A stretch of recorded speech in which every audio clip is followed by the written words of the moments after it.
Greetings again everyone, and today I'm checking out a brand new super macro lens from Astrhori, their 25mm f2.8 macro 2x-5x. It's a full frame macro only lens for Sony E, Nikon Z, Canon RF, Fuji X and L mount cameras. It's coming out very soon and its price will be a very low $250. I'd like to thank Astrhori very much for sending me a copy of this lens for evaluation, although as usual this is a totally independent review. Although I can't really do most of my usual tests with this lens because it does not focus to infinity. This macro lens starts where others leave off at 2x macro distance and then being able to focus even more closely to an incredible 5x magnification, which is just insane. The pictures this thing can get you are incredible, but it's a difficult lens to use, particularly at 5x macro where your light levels are terrible and diffraction softens the image simply due to that proximity. You will need a tripod when focusing this closely, and a macro focus rail will help enormously also.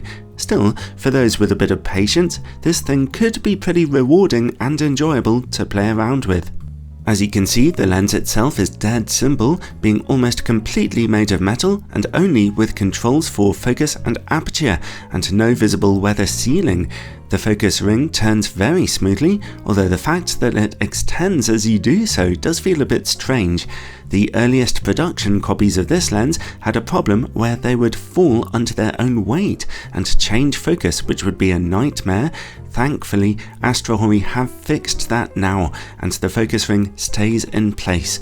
At the front there lies a small aperture ring with gentle clicks to it, and you can actually stop it down a little past f16. There's no front filter thread to this lens, which is a shame as using a polarizing filter could be useful when shooting a subject in direct sunlight.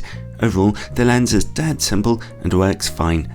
So, image quality. As I mentioned, it's a full frame lens, so let's test it on my Sony a7R III with its 42 megapixel sensor.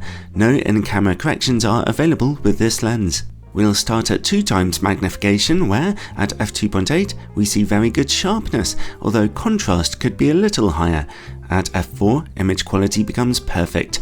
At f5.6, the image is already beginning to look just a little softer, and this is due to the effects of diffraction kicking in more rapidly as you shoot more closely to your subject, and we really are very close here. At f8, f11 and f16, the image just gets even softer. So really, you want to use this lens between f2.8 and about f5 when shooting at these kind of distances. Alright, let's see about 5x magnification now. At f2.8, sharpness is reasonable, contrast just okay.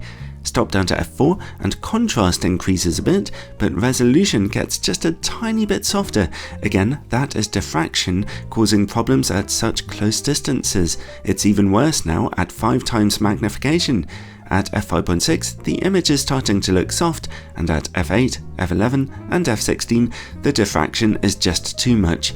Overall, this lens might be able to get you some stunning images, but they won't be incredibly sharp, simply because at these close distances, diffraction is a bit overwhelming, which is technically not really the lens's fault. When it comes to vignetting, I did notice at 2x magnification that there is an edge of blackness to the image, unfortunately. Focus more closely though, and it quickly goes away. When it comes to flaring, shooting in bright sunlight did on rare occasions cause a little flare to appear. Oh, and here's an example of the bokeh when the lens is topped down a little. Specular highlights have an octagonal shape to them. And well, that's about all I can really say here. You'll find it hard to get brilliantly sharp images with this lens when focused all the way down, and it's a real challenge to use for all the reasons I've already mentioned. But honestly, some of those images it can get are really enjoyable, and for fans of macro work, $250 is a reasonable price here.